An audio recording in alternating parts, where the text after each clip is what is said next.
Hey, everybody. Mark Dolfini, Landlord Coach. I hope you're having an awesome day. The application process. Do you have one? I don't know. Let's talk about it. 5, 4, 3, 2, 1, 0, ignition, liftoff.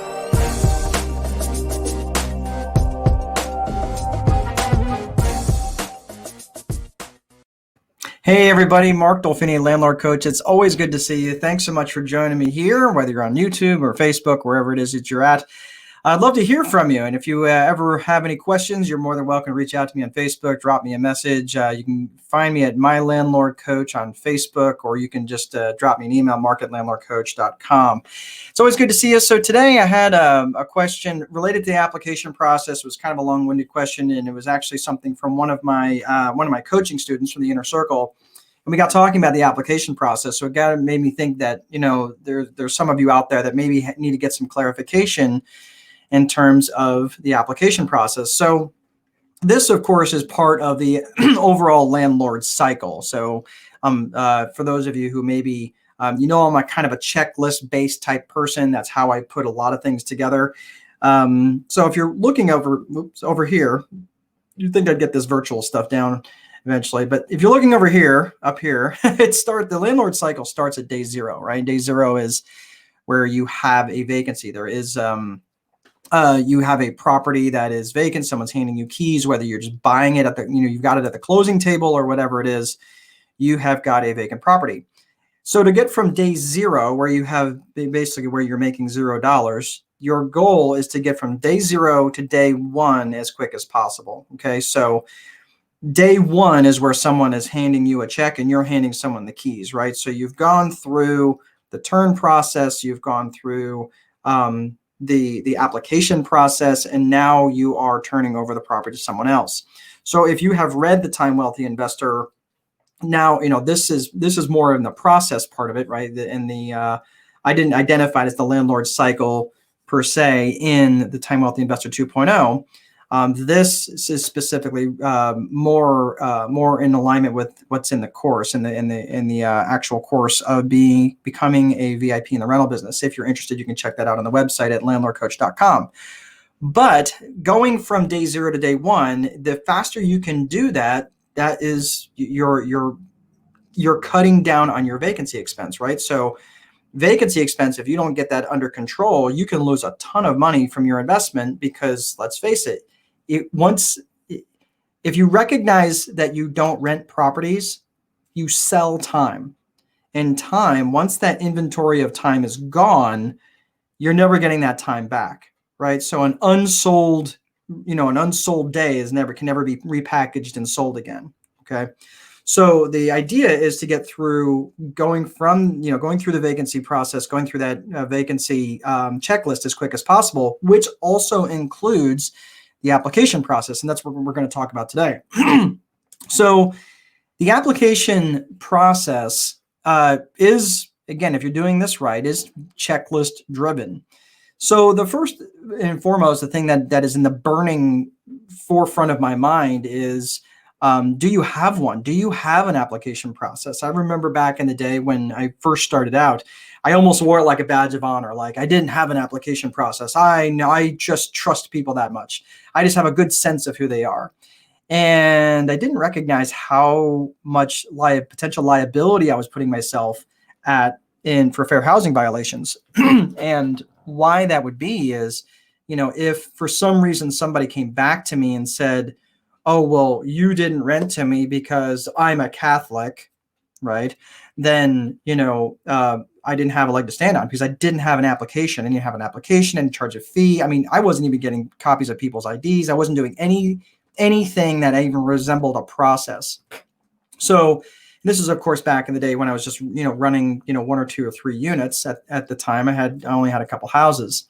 Well, then I realized when I was getting a lot of problems with collections, people were just destroying my houses. I had no recourse with them because I didn't even really know who they were. I just kind of took their word for, what their name was. I mean, they could have given me a fake name for all I knew, because I never collected photo IDs. I never got Never got any sort of thing like that. So then I started getting a little bit more intentional about the actual application process in terms of getting people, just vetting them a little bit, right? Just started getting their application, I put together an application. I was starting to charge an application fee, even though necessarily I didn't charge very much. What I found was when people, and I started charging people an application fee, and I think the early days I might have charged maybe $7. It was something ridiculously low. But I wanted to charge them something just so they had at least some skin in the game, just so they weren't just putting an application. Oh, sure, we'll submit an application. And there was plenty of times where I had people who were a good fit. They were a good applicant, and I had approved them, and they ghosted me. I never heard from them again. For all I know, they're still missing. So, I mean, I had showed up at the property with a lease ready to sign, keys in hand, and fully expecting them to move in, and nothing. I didn't have anything. So the application fee, what I will say to this is I see a lot of people out there that are charging application fees where it really just seems like it's more like a revenue center for them or a profit center from them rather than just something to offset costs. This is my personal opinion. I don't think you should have application fees that is a source of revenue for you. I think the application fee just needs to be something that recovers your costs. Now, let's say for argument's sake, again, you know how I feel about having other people, removed from that. And so if you are a self-managing landlord, you should not be running the application. You shouldn't be. You should be putting the standards in place, and you should have, for example, a virtual assistant running that for you, and then they come back with a recommendation of approval or declination or denial. So the reason for that is because and this is kind of where I was having that conversation with one of my coaching students. They want to believe in the best in people, right? And I think we all do to a certain degree until you just become this miserly curmudgeon. Sorry, I got a frog in my throat. This miserly curmudgeon of people who, you just been burned so many times, you trust no one, and you're just angry at the world, and you're prove it to me that you're worth taking a chance on, right? Well, that's no way. You want to be consistent. You want to remove the emotion from that. You want to set up standards outside of the emotional attachment of having that person in front of you that seems like a nice person, but then, of course, you get someone else that's removed from the emotion of that, and only to find out that they're a barn fire mess. That's why you can literally never talk to the underwriter of a bank, of someone who's underwriting a bank loan. The underwriters are really not meant to talk to people, and they shouldn't. That's not their role. It's the same thing when you have a resident application in front of you. You shouldn't. The person that's showing the property should not be the one that is running the application. Absolutely not. I would make an argument that it would make sense for the person who does the collections, that person should be running the application, okay? Because they don't want to get handed a flat football. They want to make sure that they're not being set up to fail by being expected to collect from a person where they're like, hey, I had no say in the matter, and make sure that it's, but it's done consistently. You make sure that there's some there's some process involved. So not to get too much in the weeds on that, but are you collecting a photo ID from them? Are you capturing a photo ID of all the adult applicants on the lease? And I would say all the adult applicants, not just the one person who is the good, the good person, only to find out that everybody else is, running from the law. Also, you got to consider, do you have a way of pulling credit, which will require you to get their social security number? So there's some things that come along with that. And for those of you who are going to get set up with a credit provider, there's a couple different places that you can get that. I'll mention that here in a second. But the people that are that are pulling the credit, if you're going to be pulling their credit, let me get my thoughts straight here. If you're going to be pulling their credit, you have to have a way to make sure that you're forever and ever now responsible for for taking care of their social security number and their date of birth and their private information. So generally, that's why I like all my application stuff online. I do not ever want to go up with a piece of paper that someone has to fill out and then hand back to me. Because once I receive that back, I am forever and ever responsible for the safety of that piece of paper. and someone breaks in, into your office or into your home office and steals that stuff, and they have a data breach, you are now responsible for that. So that's why I like all this stuff electronic. It's put on a computer, a remote computer that's password protected, much more safe than something like that, where you have a physical piece of paper. So, but again, once you have that social security number, a date of birth and everything else. So if something does go sideways down the road where they bail on you or they do a bunch of damage, then you at least have an ability to collect, take them to court and do an actual collection on them. But one of the other things that I want to finish this up with, and I hear this from a lot of people who are out seeking housing, and they're talking about individual landlords that they've been working with, and they'll say, well, we went to this one property, but they told us they didn't want to rent to us because we have kids.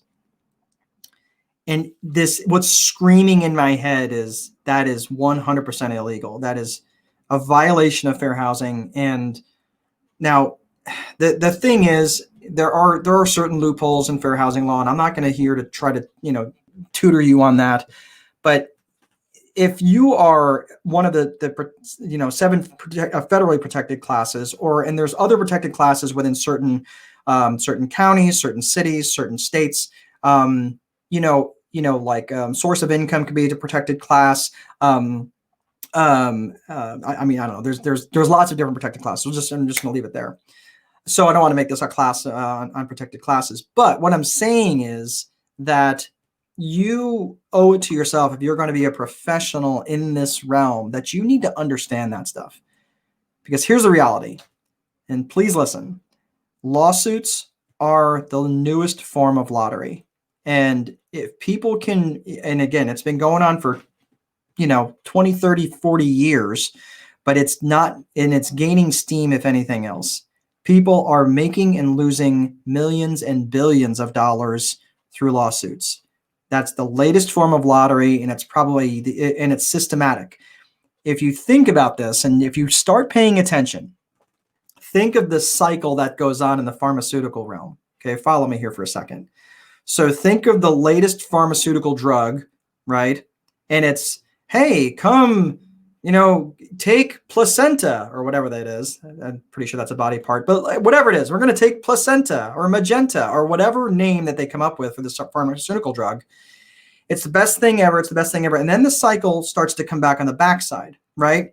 If you or a loved one have been injured by taking placenta or magenta or whatever they call it, right? That's the cycle, right? So the drugs that they took 10, 12, 15 years ago when it was being hyped up, and then if you or a loved one are, right, so they make their money and then they get sued, right? This is the cycle that goes on. So if you're paying attention, you'll notice that cycle. And that's why I'm saying, like, this, I mean, I'm not going to get into a philosophical discussion on that, but I'm telling you, that is reality. So you really need to make sure that you're protecting yourself from stuff like that, because there are people out there that are just fishing and itching to sue you and get your real estate because they feel like they are due because they were disenfranchised. And it's not particularly a race thing. It's anything that's related to any protected class, the Americans with Disabilities Act, anything related to that, if they are feeling that you have discriminated against them illegally. So I just want to make sure. Now, is there legal discrimination? Yeah, of course. I can legally discriminate somebody that does not meet the income requirements. That's legal, right? What's illegal is to do it based on race, gender, national origin, religion, et cetera, et cetera. Okay. That's all I have for today. I'm going to leave you with a thought of the day. Are you ready for the thought of the day? Are you ready? Always give 100%. Unless, of course, you're donating blood. I know. It's cheesy. That's all I got for today. Everybody, make sure you place a value on your free time, because if you don't, someone else will. But most important, there is no amount of money that will make time irrelevant. Have a great day, and I'll see you next time.